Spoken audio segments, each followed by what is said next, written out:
Welcome back to the channel. Today I'm processing a deer that I got last season at hunting season. I just haven't had time to be able to do anything with it. This deer is one that my sister actually got, and she didn't need it because she still had some left over from last season. So she gave it to me to take home. I skinned it, it's been quartered, it's been in the freezer since November. I just have not had time to do anything with it. I took it out of the freezer last night, but you can see it's still a little bit frozen. That's okay. I'm just gonna take the meat off the bone, and I'm just going to be using this to grind up for ground venison. I also grabbed a bag of pork fat from my local butcher, so I'm gonna be using that to cut with the venison. Venison is extremely lean, which is fine. It's just, it can be a little bit dry and kind of crumbly when you turn it into ground meat. So I'm gonna be adding some pork fat to go with it for a little bit of flavor and for a little bit of fat. So the first thing I'm gonna get started on is just taking the quarters out of the pot. They are some little bit frozen, so I kind of want to separate them. I have a fire going, so I might put the quarters in front of the fire for a minute just as I'm working on the other ones so that they can thaw a bit. So as you can see, the deer was pretty small, but that's okay because there's going to be more than enough meat on it for what I need. The back strap has already been cut off of it, and we're just using this for ground venison. The reason we're using the whole thing for ground venison is because I still have, I would say probably a third of a cow in the freezer, plus I've got probably a quarter of a pig, so I don't really need tons more good cuts of meat. I am running out of ground beef, so that's why I'm going to be grinding this up today. While the front quarters are thawing so I can separate them, I'm just going to start taking the meat off the bone for the hind quarters. I'm not doing anything special, I'm just cutting the meat right off the bone. I will cut off the fat. I personally don't like the taste of venison fat. I find it makes the meat taste very gamey. If you've had venison before, then you probably know what I'm talking about, but if you've never had wild game before, I personally find venison to be the most gamey of all of them. Moose, bear, rabbit, other things like that, I find that they don't have the same sort of flavor as venison does.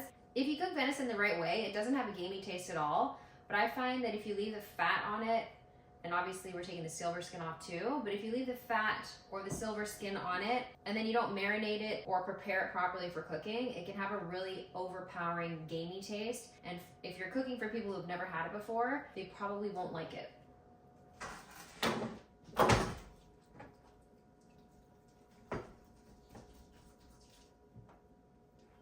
So you can see in here all the fat and the silver skin in there. I don't want that. I don't like the taste of it. Like I just said, it can be overpowering. So I'm going to take that off. And then whatever pieces I can't find a use for after, I usually just bag them up and use them for dog food. I take all the good meat and use that for us, but the stuff that has, like this has a lot of fat and stuff on it, like I'll bag this up and give it to the dogs probably. If you can get a hold of a piece of the silver skin, it usually just peels right off. Typically, I don't leave this until April, but the winter was so busy, having moved into this house and never experienced a winter here before. I wasn't really sure what to expect, so I kind of focused on other things that seemed more important at the time, which is why I'm only just getting to this now. I'm not using any sort of special knife or anything for this. I'm just using my regular Gerber buck knife that I use for skinning. I find that they work great for basically everything. I use them when we're camping, even to just make sandwiches and stuff. So I like that knife. I find it reliable, so that's what I'm going to use. If you have any recommendations on good knives for doing stuff like this, let me know in the comments, because I would love a proper knife for this. I feel like it might make it a little bit easier. Typically at hunting season, I'll usually go up, I don't know, probably a few weeks before we start hunting. We have feeders and stuff out, so we put corn out and apples and stuff like that. We've been hunting at the cabin for years. It's been an ongoing thing for as long as I can remember. I think I got my hunting license when I was 12. I think that's the youngest you're allowed to get it in Canada. So I'm pretty sure I got my license when I was 12. I might have been 15. And then shortly after that, I got my possession license. In Canada, you have to have a possession and acquisition license, or a PAL as we call it. And that means that you're allowed to have long rifles for hunting, 22s and shotguns and stuff like that. I know I'm not doing this all professional like, and probably not the way that you're supposed to be doing it, but again, I'm just cutting the meat off and I'm using it for ground venison, so I don't really care what it looks like coming off the bone. I know that it's going to be all ground up anyway, so it doesn't really matter. So you can see the skin just pulls right off, and then you're left with this really nice piece of meat. I didn't take anything out for dinner tonight because I thought we could just use some of this ground venison for dinner, thinking I might make spaghetti with meat sauce. And then once I'm done with the actual bones themselves, I'll bring them out to the chickens and they can pick what's left off of them. I thought about keeping the bones and making venison stock, but I have so much stock right now, including beef, turkey, and chicken. I don't really have space on the shelf right now for venison stock, and to be quite honest, I've actually never had venison stock before, and I'm slightly worried that it might be a little bit too gamey for me. So I'm just gonna go ahead and give the leftover bits of the deer to the chickens.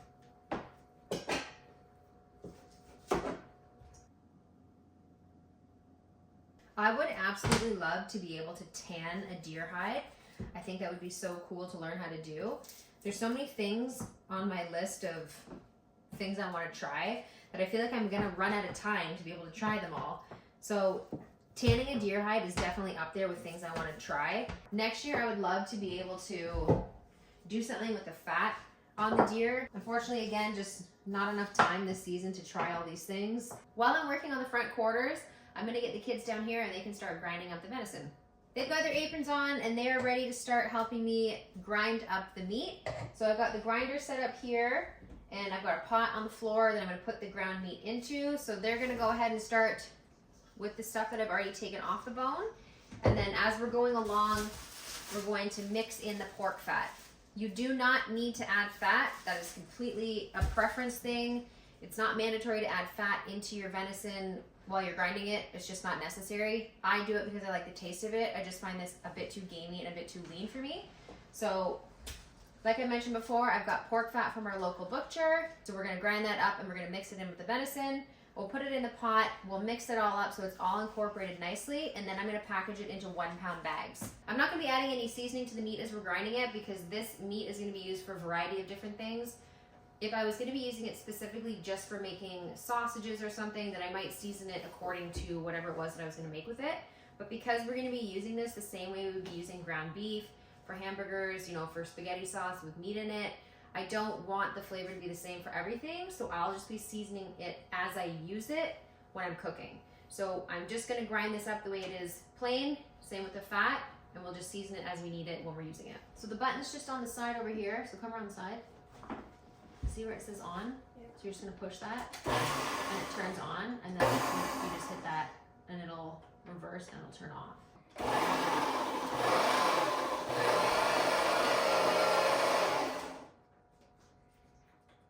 I'm just gonna push it down. That's all. Don't turn it off. See, set the top. Okay.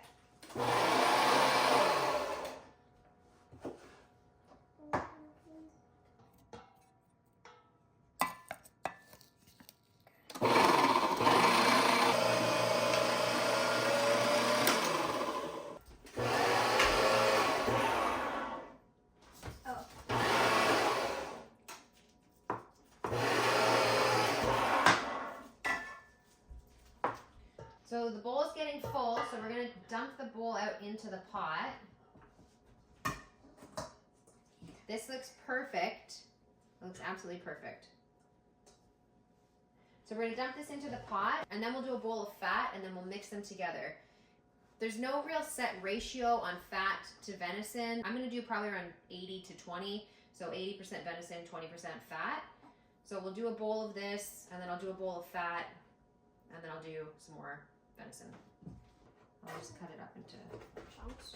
Are you gonna put it this way? Yeah, maybe I'll just put half the fat in the bowl on one side, and then you can just like alternate pieces or something. Alright. I'll Okay. tell you what to do. Okay, just hang on a second. Let me.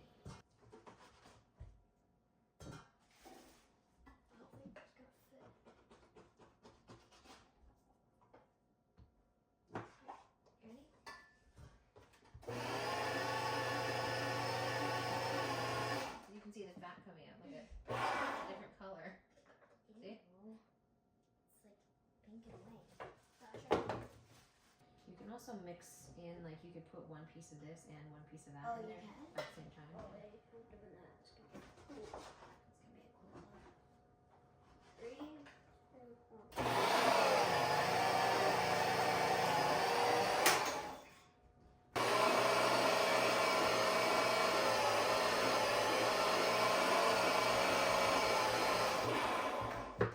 I finished cutting up all the quarters of the deer. We're gonna start measuring them into 1 pound bags. Once they're all measured into 1 pound bags, they're gonna go into the freezer, and that will be it for today. Except for we are gonna leave some out because we are gonna make some spaghetti and meat sauce for dinner tonight.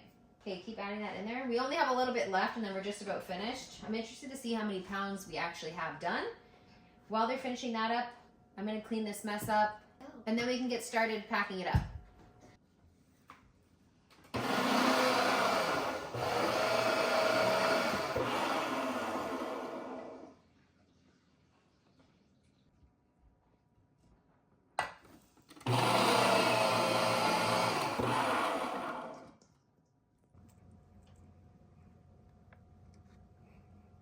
They just finished up grinding the last bit of meat. We got the scale out and we've got our wild game meat bags out.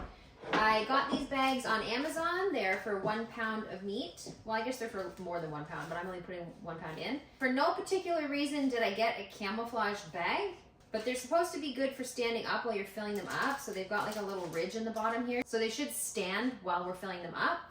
We'll test that out and see. It also came with this little thing of red tape, so we'll use that tape on the top. And then we will also be writing on them what it is and the date. Not that it's gonna go bad in the freezer because we're gonna end up eating it probably before next year anyway. I'm just gonna mix in the fat by hand. It's already all blended together, but I just wanna make sure it's equal so that we don't get some bags that are mostly fat and some bags that are mostly venison. It's pretty incorporated right now, and it looks like a pretty good ratio. So you can see all the white in the ground meat here is the fat that we've blended in. It looks like a pretty good ratio of fat to meat. And this is still incredibly cold. I'll write them in. What do you want me to write? I want you to write April 20th. You can write 0420 on the bag. 0420. Okay. Okay. First bag at 1 pound.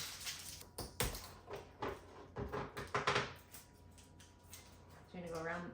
Yep. All the way around. Here we go. 1 pound of ground venison. Exciting. Yes. All right. Okay, let's take a guess at how many pounds you think there's going to be. How many bags? How Look many in the pot. bags? Wait.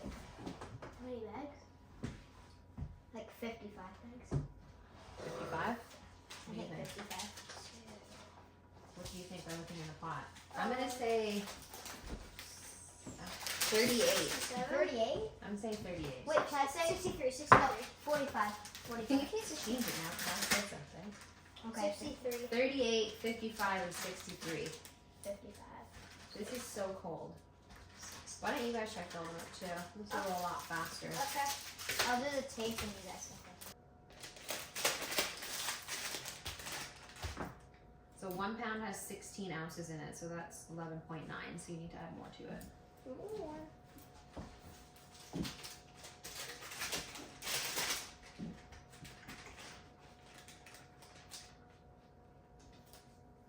Why don't, or I can fill them and you guys can twist them together? I don't know. What do you guys want to do? I'll take them and Mason can twist them and you can fill them. Okay, you want to look in the pot and re-guess? Yes, please. Can you see it? 20, 27, 28 maybe. Wait, I think I might just go 30. So I'm cold. 30. I think it's 31.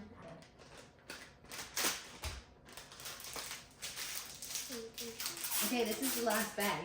What is it actually? Yeah. You're joking. No, I'm not. No! I was the closest. No!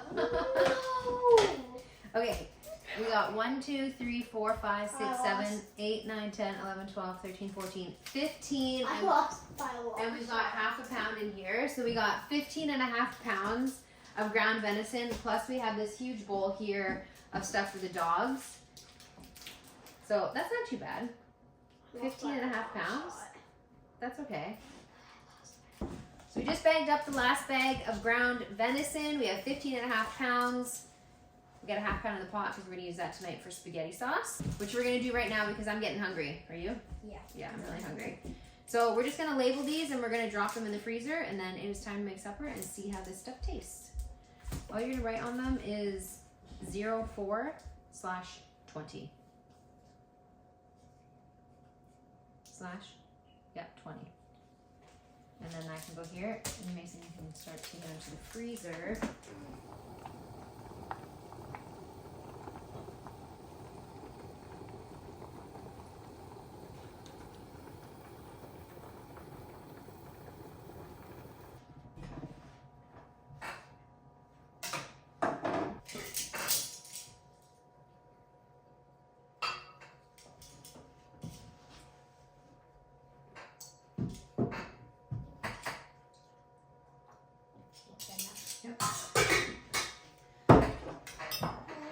Okay.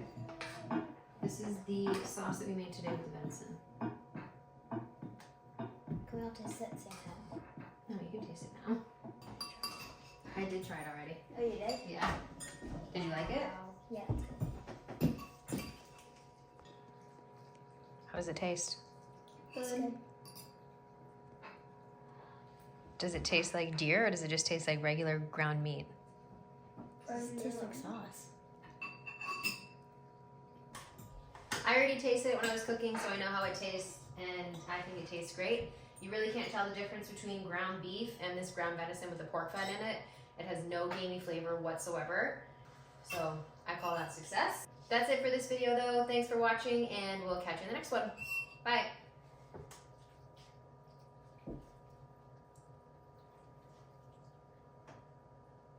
So hot.